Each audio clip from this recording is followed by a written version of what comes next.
In today's episode, you're going to hear about a place that doesn't sound very inviting at all, but it's actually one of the most interesting places in the entire state. It just has a bad name. And this misnamed place, of course, is the Great Dismal Swamp.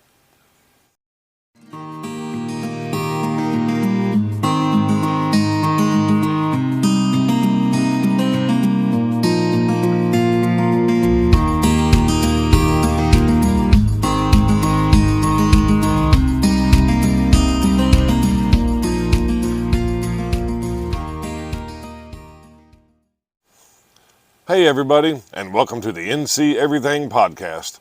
I'm your host Curtis, and this is a weekly show where I talk about everything that has anything to do with North Carolina. If you're new to the show, thank you for joining me. But if you're a regular listener, then you know I took a vacation a couple weeks ago, and that's what inspired this episode. You see, I went down to the Outer Banks, and I wanted to take a vacation, but I also wanted to do some research. A lot of the topics on this show are down in that area, and I don't get down there as much as I want, so I was really happy to get down there, and I did get a lot of ideas down there that are going to probably make it into the show in the next few months. But one place that I passed by was the Great Dismal Swamp, and I started doing research on the Dismal Swamp probably a year ago, and it got pushed back, and I had to have my research done. And because we passed it, I said it's time to go ahead and do this episode. But before we get into that, I want to do a little housekeeping. You don't see my regular microphone hanging out here in my face like you normally do. That's because I'm only using this little microphone. Normally, or the way I've done the YouTube and the podcast so far, is I record on this little microphone hooked to my chest here for the YouTube. And I have my regular microphone for the podcast. And then when I get done, I'll record the I'll edit the YouTube stuff, and I get all that done, and then I'll go up to my studio, and I'll edit all the podcast stuff. And it's a lot of work, and it's taking up a lot of time.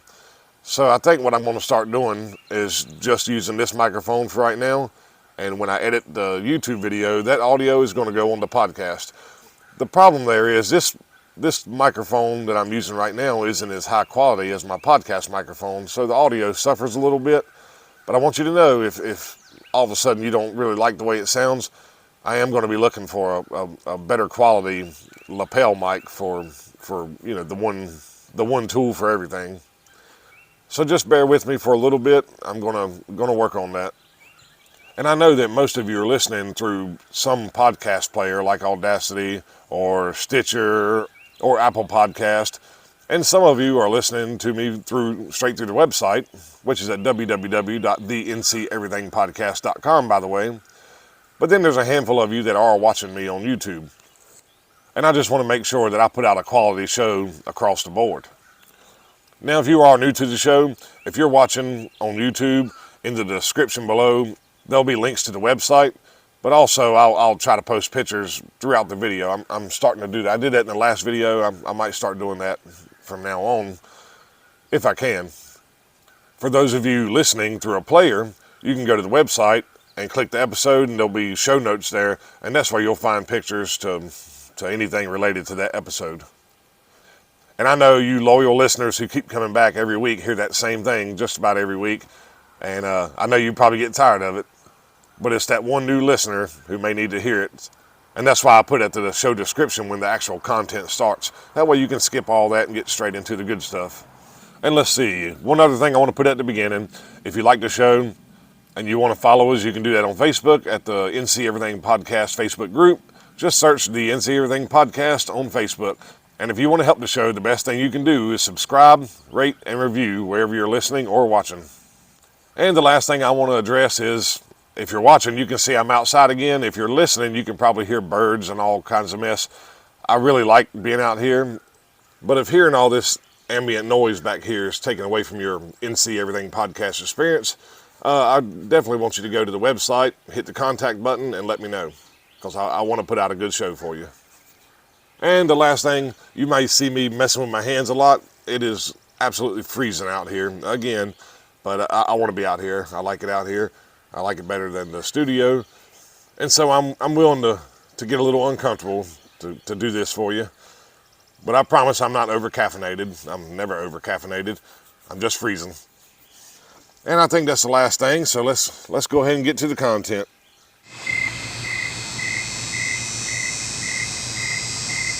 So, the Great Dismal Swamp. Yes, it's a swamp. It's a gigantic swamp.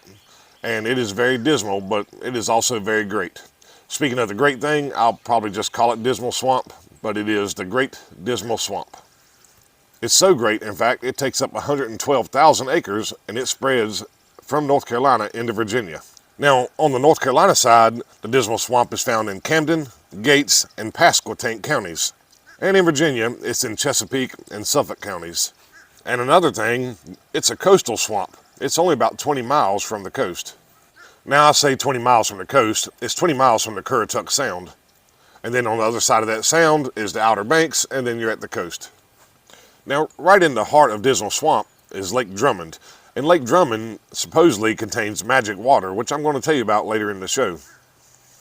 But right now, I'll tell you Lake Drummond is named after William Drummond. And he was the first colonial governor of the Albemarle settlement. And he was governor from 1663 to 1667. And he's also the one who discovered the lake that would eventually carry his name. So let's get into the origin story. You guys know how much I love origin stories. The area that would make up the Dismal Swamp was actually under the ocean for millions of years. And then during the last continental shift, this area rose up out of the sea. Now, most textbooks will tell you that they don't know who discovered the swamp, but logic will tell you that most likely it was the Native Americans. But they do know that this wetland was referred to as the Dismal Swamp in 1715. Then in 1728, Colonel William Byrd II, remember his name, Colonel William Byrd II, he was a member of a group that surveyed the North Carolina and Virginia border. He surveyed the swamp because the border goes right through there. And he was the first one to ever give a real detailed description of the swamp. Now that was 1728, but if we back up to 1713, there's a map called the Moseley map, and I need to cover the Moseley maps. They're pretty detailed maps.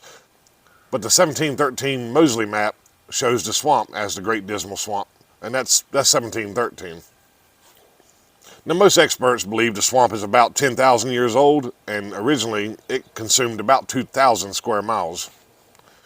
But today, the Dismal Swamp National Wildlife Refuge is on 175 square miles. So that's far diminished from its original size. Now, I mentioned a second ago that it was most likely the natives who discovered the Great Dismal Swamp. And if that's true, and I'm sure it is, those natives would have most likely been the Chowans and the Chownocks.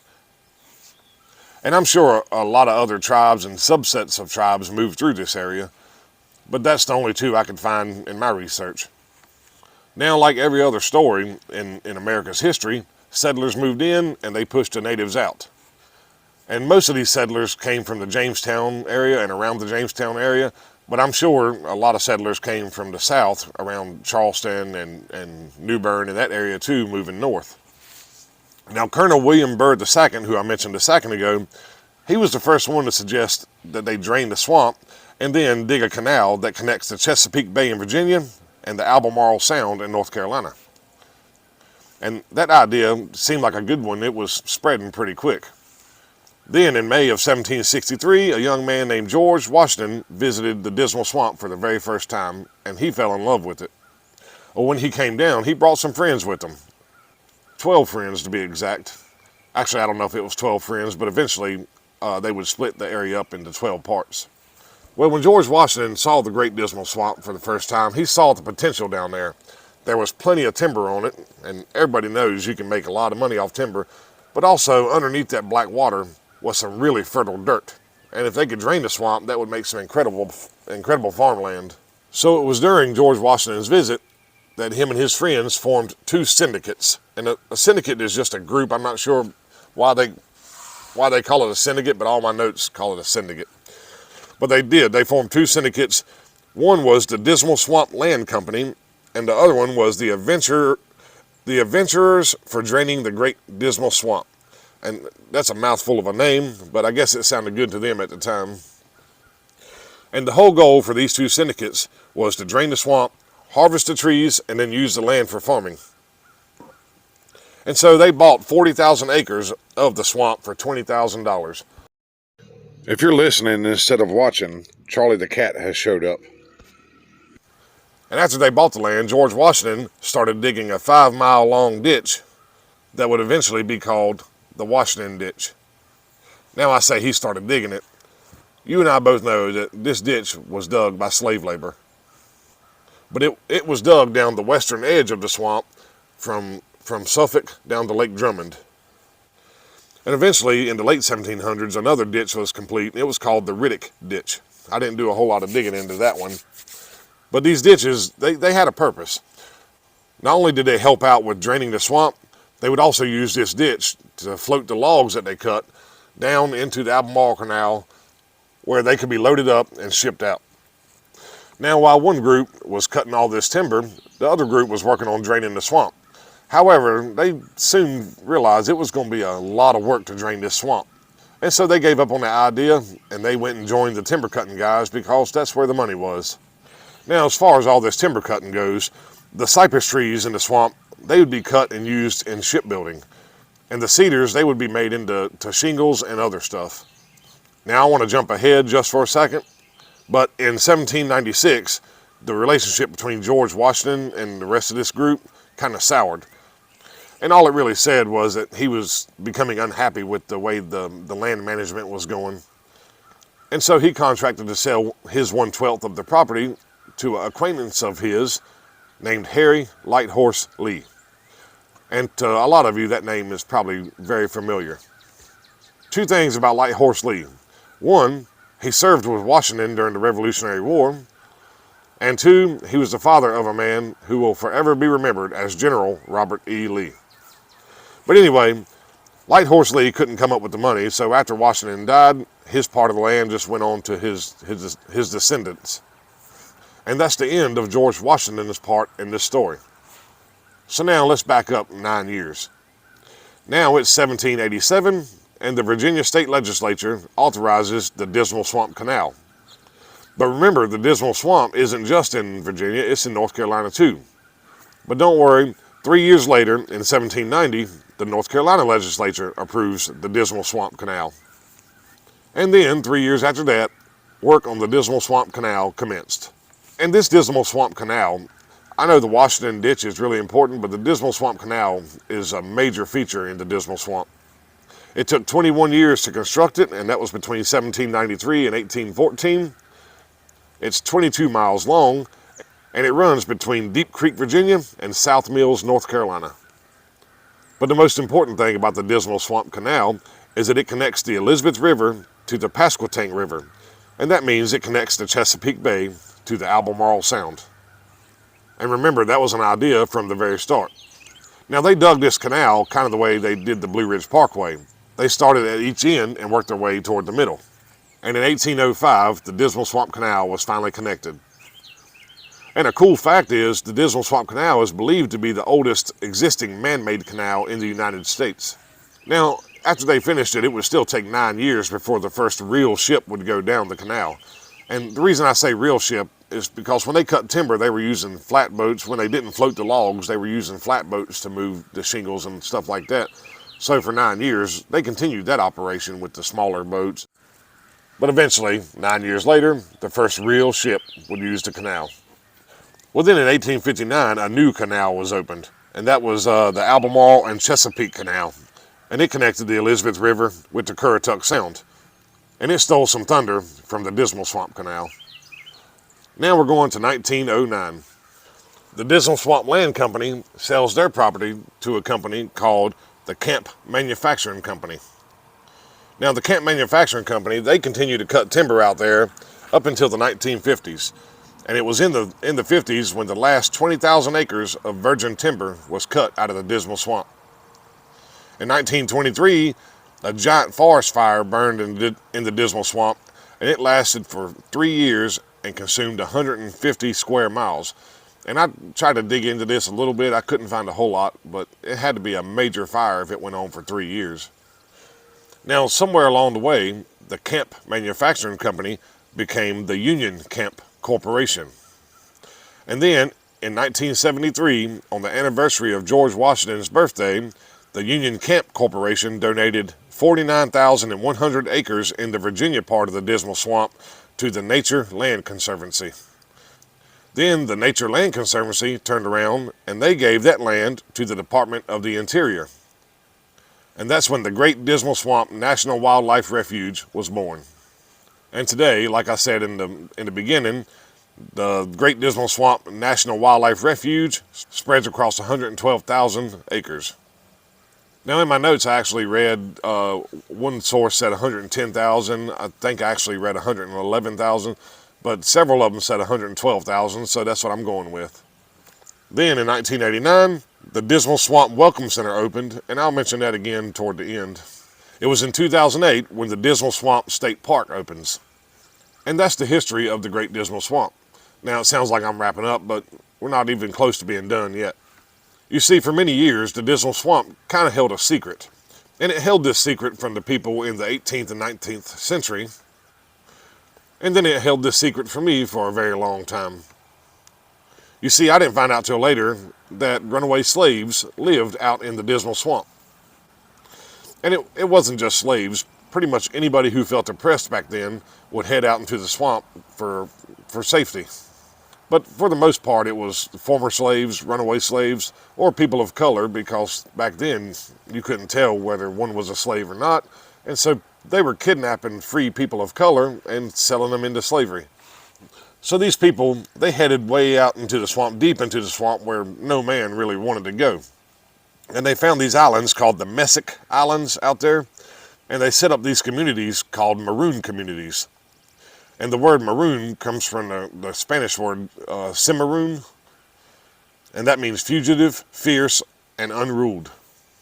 Now, out here in the middle of this swamp, they were protected by the elements, essentially. I mean, it was deep forest, it was hard to get to, and out there they had everything they needed. They had wood for shelter, they had animals for food, and they had that magic water that I mentioned earlier. And since I brought it up again, I'll tell you about that real quick. But we're not done talking about the maroon communities. So Lake Drummond isn't very deep. In fact, it averages about 6 feet deep. And the water in Lake Drummond is actually really clean water. And the reason this water is so clean is because around the swamp you have cypress trees and gum trees. Well, the bark from these trees leach this stuff called tannic acid. And tannic acid prohibits the growth of bacteria. And since the water doesn't have much bacteria in it, it's pretty clean. In fact, sailors would go out and they'd get barrels of this stuff and carry it on ships with them because the water would be good for a really long time. And because this water, even though it was really dark and dirty looking, was really clean, a lot of people thought it was magic water or held magic powers. And a lot of people around there would drink this magic water to prevent illness, and they claimed it would extend your life. Now let me get back to the maroon communities. Now, I said it was a secret, but really people knew that there were runaways out there in the swamp, and they would try to catch them. A lot of times they would send out hunting parties and dogs, and they would try to catch some of these people out there in the swamp. And they did catch some of them, but for the most part, they were safe way out here. And because of these maroon communities and how safe it was, this area in the Dismal Swamp actually was a stop on the Underground Railroad. In fact, it was one of the only water-based stops on the Underground Railroad. The stories of these maroon communities kind of got swept under the rug and died with history. That was up until 2004. That's when an assistant anthropology professor at American University named Dan Sayers came into the picture.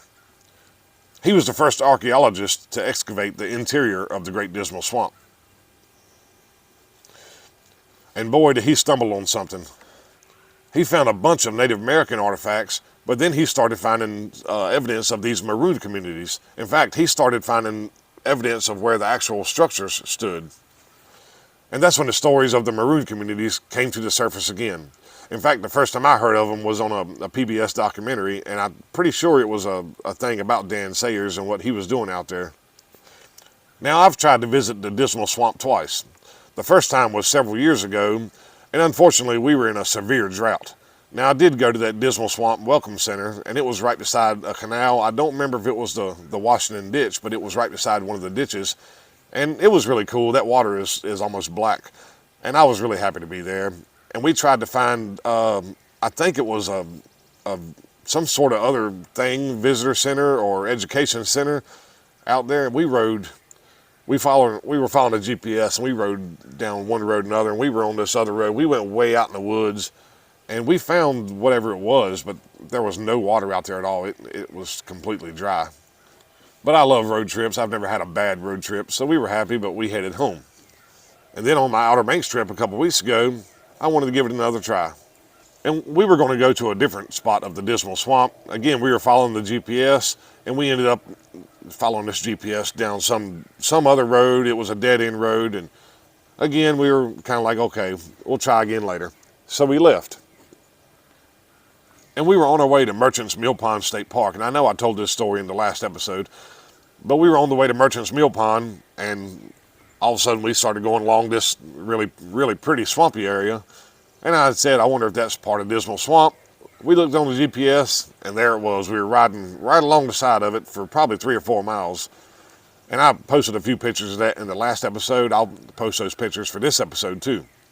Unfortunately, we didn't get to really tour around and see much of it, but we took a couple pictures from the car.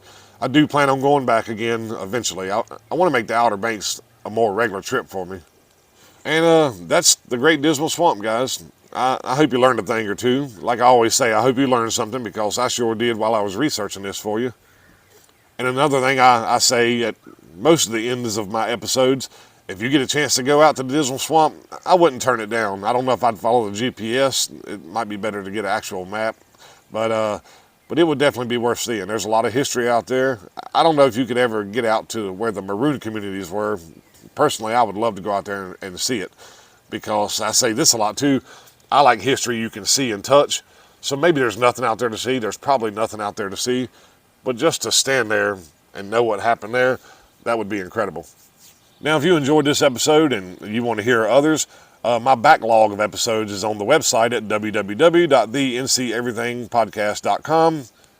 Now, those are just audio only if you're a YouTube fan, but there's 70-some episodes, audio-only episodes on the website, I think. And like I said at the beginning, you can join the Facebook group by searching the NC Everything Podcast on Facebook, and you can support the show by leaving a rating and a review and hitting that subscribe button. And that's all I have for you today. I know for a show on the Great Dismal Swamp, it wasn't maybe a great long episode compared to some of my other episodes, but I hope you got something out of it. And now, since I'm trying to get ahead, I'm going to go ahead and start working on the next episode, although at the moment I don't know exactly what that's going to be. But I'm sure it'll be interesting. So I'll talk to you next time.